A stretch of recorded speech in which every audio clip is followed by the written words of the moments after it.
ઓમ શ્રી ગણેશાય નમઃ. જય શ્રી કૃષ્ણ મિત્રો. ષટતિલા એકાદશીએ આ જગ્યાએ રાખી દેજો 5 તુલસીના પાન.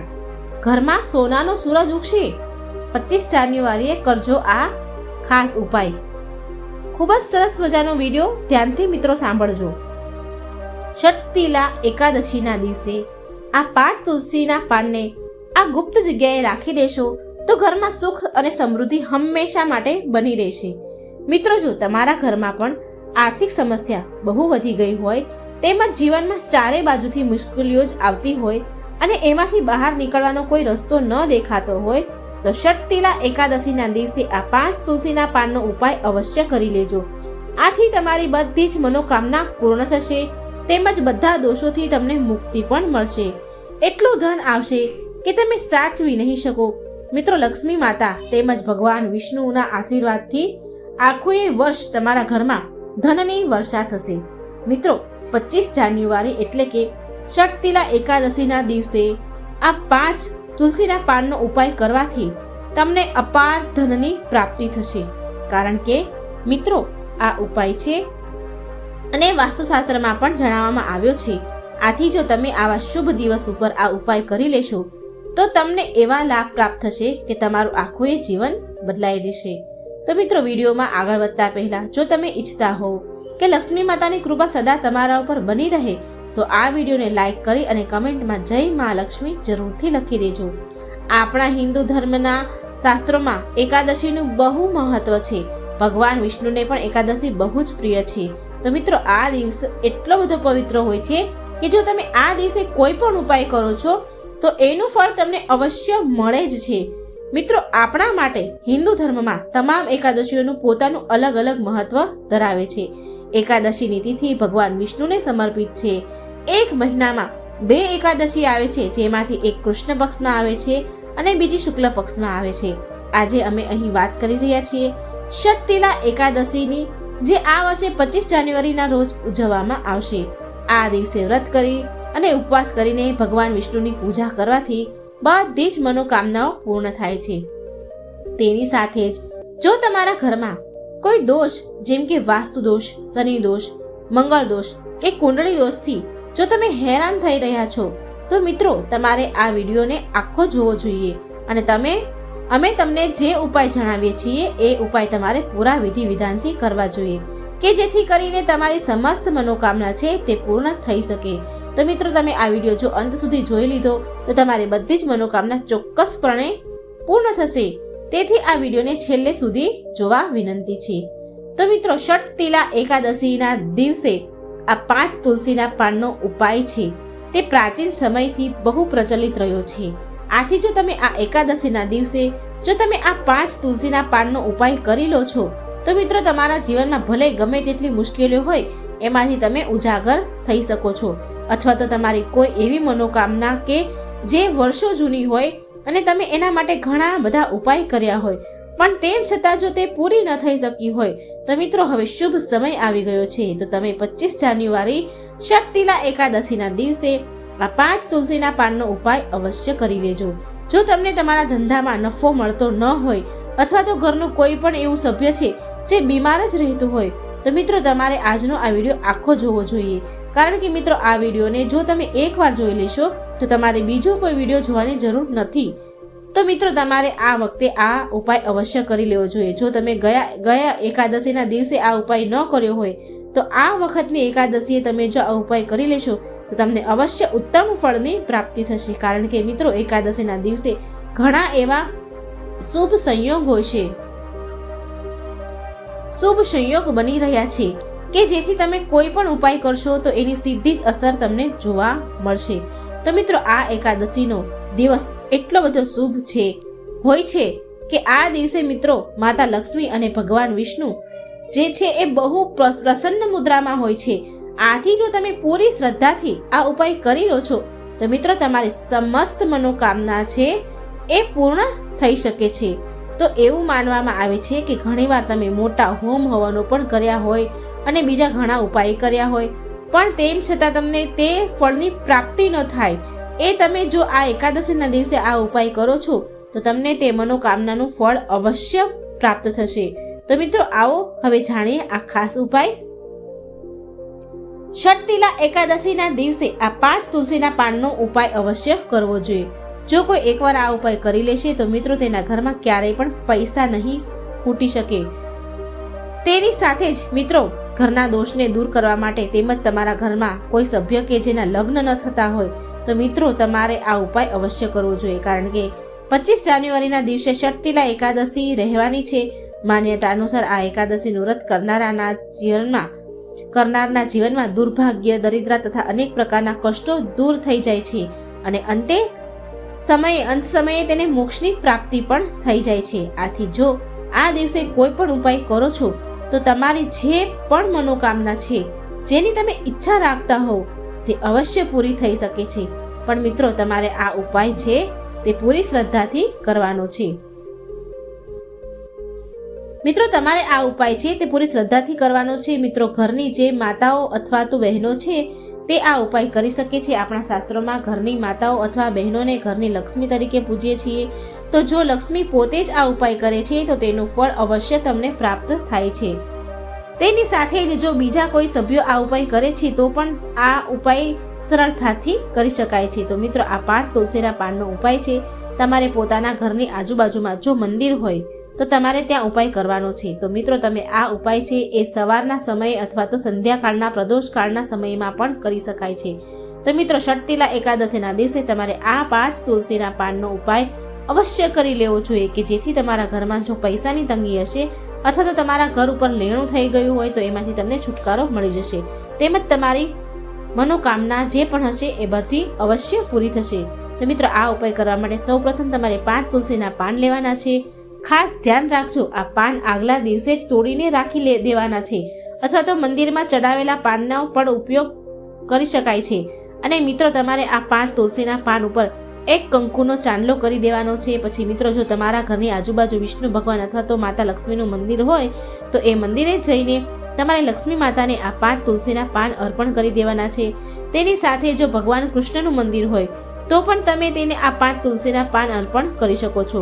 મિત્રો આ 5 તુલસીના પાન અર્પણ કરીને પછી તમારે એક શુદ્ધ ઘીનો દીવો પણ પ્રગટાવવાનો છે. જો શુદ્ધ ઘી ન હોય તો મિત્રો તમે સરસવના તેલનો દીવો પણ પ્રગટાવી શકો છો.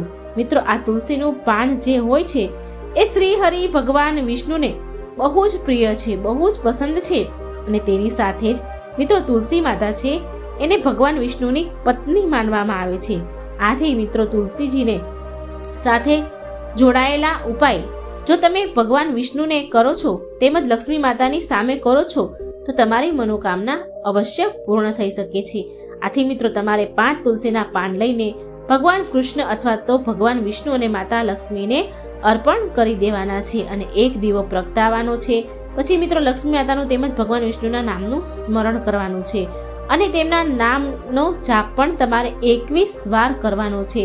અને આ જાપ કરીને મિત્રો પછી તમારે પોતાની જે પણ મનોકામના હોય એનું તમારે સ્મરણ કરવાનું છે અને લક્ષ્મી માતા તેમજ ભગવાન વિષ્ણુને પ્રાર્થના કરવાની છે કે મારા જીવનમાં જે પણ પૈસાને લગતી સમસ્યા છે એને તમે દૂર કરી દેજો. જો મિત્રો તમને એક પુત્રની કામના હોય તો તમારે એની પણ પ્રાર્થના કરવાની છે અને બીજી કોઈ પણ પ્રકારની સમસ્યા હોય તેની પણ તમે પ્રાર્થના કરી શકો છો. તો મિત્રો આ એકાદશીનો દિવસ જે હોય છે એ બહુ શુભ માનવામાં આવે છે. આથી આ એકાદશીનો દિવસ ભગવાન શ્રી હરિ, વિષ્ણુ નારાયણ અને માતા લક્ષ્મીને જ સમર્પિત હોય છે. આથી જો તમે આ ઉપાય કરો છો તો મિત્રો ભગવાન વિષ્ણુ અને માતા લક્ષ્મી તમારી મનોકામના જે છે એ અવશ્ય પૂર્ણ કરશે. આથી જો તમે ષટતિલા એકાદશીના દિવસે સવારે મંદિરમાં તમે આ 5 તુલસીના પાનનો ઉપાય આ પ્રમાણે કરી લેશો તો મિત્રો તમારા જીવનમાં બધી જ સમસ્યા એનાથી તમને છુટકારો મળશે. જો તમારા ઘરમાં દોષ જેવા કે વાસ્તુ દોષ, શનિ દોષ, મંગળ દોષ, બંધન દોષ, કુંડળી દોષ હશે તો પણ એ બધા દોષમાંથી તમને મુક્તિ મળી જશે. તેની સાથે જ જો તમારા ઘરમાં પૈસાને લગતી સમસ્યા હશે તેમજ તમારા ઘરના સભ્યોનો ધંધો સરખો ચાલતો નહીં હોય તો મિત્રો ધંધામાં પણ તમને નફો થવા લાગશે, બરકત આવશે. જો કોઈ પરિવારનું કોઈ સભ્ય કે આથી મિત્રો તમે જ્યારે પણ એકાદશીના દિવસે ઉપાય કરો છો તો પૂરી શ્રદ્ધાથી તમારે આ ઉપાય કરવાના છે જેથી ભગવાન વિષ્ણુ અને માતા લક્ષ્મીની તમારા ઉપર કૃપા બની રહે, તમારા કામ પૂર્ણ થઈ શકે. મિત્રો હવે આપણે જાણીએ કે એકાદશીના દિવસે શું ન કરવું જોઈએ. ષટતિલા એકાદશીના દિવસે કોઈ પણ વ્યક્તિએ ભૂલથી પણ ચોખા ન ખાવા જોઈએ, એટલે કે ભાત ગ્રહણ ન કરવા જોઈએ. તે મુજબ ચોખાની બનેલી વસ્તુઓથી દૂર રહેવું જોઈએ. આ દિવસે ચોખા ખાવાની મનાઈ છે. આ દિવસે ચોખા ખાવાથી મન સ્થિર નથી રહેતું. તેમજ મિત્રો આ દિવસે લસણ અને ડુંગળીના સેવનથી પણ બચવું જોઈએ, કારણ કે આ બધી વસ્તુ તામસિક ભોજનમાં આવે છે. જો તમે વ્રત પણ ન પણ રાખ્યું હોય ને તો પણ તમે કોશિશ કરજો કે સાત્વિક ભોજન જ ગ્રહણ કરો. ષટતિલા એકાદશીના દિવસે વ્રત ધારીને કોઈ પણ પ્રત્યે દ્વેષની ભાવના ન રાખવી. જો બની શકે ને તો આ દિવસે ઘરના અથવા તો ઘરની બહાર લડાઈ ઝઘડો ન કરવો. આવી માન્યતા છે કે આવું કરવાથી ભગવાન વિષ્ણુ અને માતા લક્ષ્મી રિસાઈ જાય છે. આથી મિત્રો આ દિવસે જો તમે ઘરના લોકોને મદદ કરો છો તો ભગવાન વિષ્ણુ અને માતા લક્ષ્મી પ્રસન્ન થાય છે. આટલા માટે મિત્રો ઘરના તેમજ ઘરના લોકોને અપમાન ન કરવું જોઈએ. ઘરના લોકોને સાથે પ્રેમથી રહેવું જોઈએ, તેમજ તેમને માન સન્માન આપવું જોઈએ. તેમજ મિત્રો ષટતિલા એકાદશીના દિવસે તુલસી માતાના છોડનો સ્પર્શ કરવો ન જોઈએ. આ દિવસે તુલસીના પાંદડા પણ તોડવા ન જોઈએ. તેની પાછળ એક એવી માન્યતા છે કે ષટતિલા એકાદશીના દિવસે તુલસી ઉપવાસ રાખે છે અને તેના પાંદડા તોડવાથી કે આ દિવસે જળ અર્પણ કરવાથી વ્રત તૂટી જાય છે. તો હવે જાણીએ કે એકાદશીના દિવસે શું કરવું જોઈએ. તો મિત્રો આ દિવસે ભગવાન વિષ્ણુને ખીર, પીળા ફળ અને પીળા રંગની મીઠાઈઓનો ભોગ ધરવો જોઈએ. આ દિવસે દક્ષિણાવર્તી શંખમાં ગંગાજળ ભરીને તેનાથી ભગવાન વિષ્ણુનો અભિષેક કરવો જોઈએ. સાથે જ કોઈ મંદિરમાં જઈને ઘઉં કે ચોખાનું દાન કરવું જોઈએ. ભગવાન વિષ્ણુને પીળા વસ્ત્ર અને તુલસીની માળા ચડાવવી જોઈએ. તેમજ મિત્રો તમે આ દિવસે વહેલા ઉઠીને વિષ્ણુ ભગવાન તેમજ માતા લક્ષ્મીની પૂજા અર્ચના કરો છો તો તેમાં તલની બનેલી વાનગી અથવા તો તલથી બનેલો પ્રસાદનો ભોગ અર્પણ કરવો જોઈએ. આનાથી મિત્રો તમને ભગવાન વિષ્ણુની કૃપા પ્રાપ્ત થઈ શકે છે. તેમજ તમે જે પણ પ્રસાદ અર્પણ કરો છો એને તમારે પોતે પહેલા ગ્રહણ કરવો જોઈએ અને પછી તમે ઘરના સભ્યોને પણ આ પ્રસાદ રૂપમાં વહેંચી શકો છો. આનાથી મિત્રો આખા ઘર ઉપર લક્ષ્મી માતા તેમજ ભગવાન વિષ્ણુની કૃપા રહે છે. આ દિવસે તમારી પૂજામાં તલથી હવન કરવો જોઈએ અને જે પણ આ દિવસે જળ પીવો છો તો તેમાં તમારે થોડાક તલ નાખીને પાણી પીવું જોઈએ.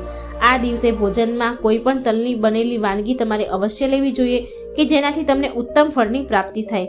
જો તમે લાંબા સમયથી દેવાના બોજથી પરેશાન છો તો ષટતિલા એકાદશીના દિવસે સ્નાન વગેરે કર્યા પછી પીપળાના ઝાડની આસપાસ કાચો દોરો લપેટીને તેની 11 વાર પરિક્રમા કરો અને પરિક્રમા પૂર્ણ થયા પછી પીપળાના ઝાડના મૂળમાં પાણી અર્પણ કરો અને દેવાથી ઝડપથી મુક્તિ મળશે. આ ઉપાય કરવાથી કર્જથી ઝડપથી મુક્તિ માટે હાથ જોડીને ભગવાનને પ્રાર્થના કરજો. આ દિવસે આમ કરવાથી તમારા પરથી દેવાનો બોજ જલ્દી ઉતરશે. તેમજ મિત્રો જો તમારી કુંડળીમાં શનિ દોષ હોય, રાહુ, કેતુ અથવા પિતૃદોષનો નકારાત્મક પ્રભાવ હોય તો તમારે ષટતિલા એકાદશીના દિવસે કાળા તલનું દાન કરવું જોઈએ. આનાથી તમારી મુશ્કેલીઓ દૂર થશે. તેમજ જો તમે સતત આર્થિક પ્રગતિ ઈચ્છતા હો તો ષટતિલા એકાદશીના દિવસે સ્નાન વગેરે કર્યા પછી સ્વચ્છ કપડાં પહેરીને તુલસીના છોડ સામે ઘીનો દીવો પ્રગટાવો અને ઓમ નમો ભગવતે વાસુદેવાય કહીને 11 વાર તુલસીના પાન સામે તુલસીનો જે છોડ છે એની સામે આ નામ લેવા 11 વાર તુલસીના છોડને નમન કરજો. ષટતિલા એકાદશીના દિવસે આમ કરવાથી તમારી આર્થિક પ્રગતિની ગતિ ઝડપથી વધવા લાગશે. તેમજ જો તમે તમારા જીવનમાં સફળતા મેળવવા ઈચ્છો છો તો તમારે પોષ ષટતિલા એકાદશીના દિવસે તમારા ગળામાં પંચમુખી રુદ્રાક્ષ ધારણ કરવા જોઈએ. તેને ગળામાં પહેરવાથી જીવનમાં સફળતા મળે છે અને પોષ ષટતિલા એકાદશીના દિવસે તમારે ભગવાન વિષ્ણુના મંત્રનો 108 વાર જાપ કરવો જોઈએ. ઓમ નમો ભગવતે નારાયણ મંત્રનો જાપ કરવાથી બાળકોનો સહયોગ પ્રાપ્ત થાય છે. આ સાથે બાળકની પ્રગતિ પણ થાય છે. તો ષટતિલા એકાદશી ઉપર તમારે આ વસ્તુઓનું દાન કરવું જોઈએ. આ દિવસે મિત્રો પીળા વસ્ત્રો, મોરલી, ધન, ઘઉં, બાજરો, અડદ, શેરડી, મોસમી ફળ, કેસર, કેળા, હળદર, મોરપીંછ અને શંખ વગેરે જેવી વસ્તુઓનું દાન કરવું ખૂબ જ શુભ માનવામાં આવે છે. તેમજ દાન કરતી વખતે તે વાતનું ધ્યાન રાખજો કે આ વાત ત્રીજા માણસને ખબર ન પડવા દેવી જોઈએ. બની શકે તો આ દાન ગુપ્ત કરવું જોઈએ. મિત્રો ષટતિલા એકાદશીના દિવસે આ વસ્તુઓ ભગવાન વિષ્ણુને ચઢાવવાથી ખૂબ જ શુભ માનવામાં આવે છે. મિત્રો આ વસ્તુઓ અર્પિત કરવાથી ભગવાન વિષ્ણુ ખૂબ પ્રસન્ન થાય છે અને ભક્તોની દરેક મનોકામના પૂર્ણ કરે છે. ભગવાન વિષ્ણુની પૂજા પંચામૃત વિના અધૂરી માનવામાં આવે છે. તેથી શક્તિલા એકાદશીના દિવસે ભગવાન વિષ્ણુને પંચામૃત અર્પણ કરવું ભૂલશો નહીં. પંચામૃતમાં દૂધ, દહીં, ખાંડ, ઘી અને મધ મિક્સ કરીને બનાવવામાં આવે છે. તમે ઈચ્છો તો પંચામૃતમાં ડ્રાય ફ્રૂટ્સ પણ ઉમેરી શકો છો. તમે શક્તિલા એકાદશી પર ભગવાન વિષ્ણુને સાબુદાણાની ખીર પણ અર્પણ કરી શકો છો. સાબુદાણાની ખીર ચડાવવાથી જીવનમાં સકારાત્મક ઉર્જા આવે છે. તે ઉપરાંત શક્તિલા એકાદશીના દિવસે કેળા સિવાય દાડમ, સફરજન અને શેરડી પણ ભગવાન વિષ્ણુને અર્પણ કરો. આ દિવસે ભગવાન વિષ્ણુને શેરડી અર્પણ કરવાનું વિશેષ મહત્વ છે. હવે વાત કરીશું શક્તિલા એકાદશીના દિવસે તમારે ગાય માતાને શું ખવડાવવું જોઈએ જેનાથી મહાન પુણ્યની પ્રાપ્તિ થાય.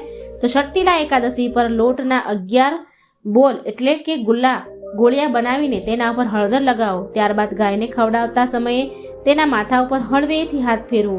તમારા જીવનમાં માત્ર સુખ જ રહેશે. એટલે શક્તિલા એકાદશી પર જો તમે ગાયની આસપાસ 7 વાર પ્રદક્ષિણા કરશો તો તમારા બધા જ કામો પૂર્ણ થઈ શકે છે. શક્તિલા એકાદશીના દિવસે અથવા જ્યારે પણ તમે ગાયને રોટલી ખવડાવો છો તો રોટલી પર થોડી હળદર લગાવો અથવા તો તેના પર થોડો ગોળ નાખો. જો ગોળ ઉપલબ્ધ ન હોય તો થોડું ઘી રાખી શકો છો. ક્યારેય ગાયને સૂકી રોટલી ન ખવડાવવી જોઈએ. તેઓ ઉપર હળદર, ગોળ, સાકર, ઘી અથવા જે કંઈ પણ રાખી શકો. બસ આટલું કરવાથી તમારા જીવનમાં તમામ દુઃખ અને દર્દ ખતમ થઈ જશે.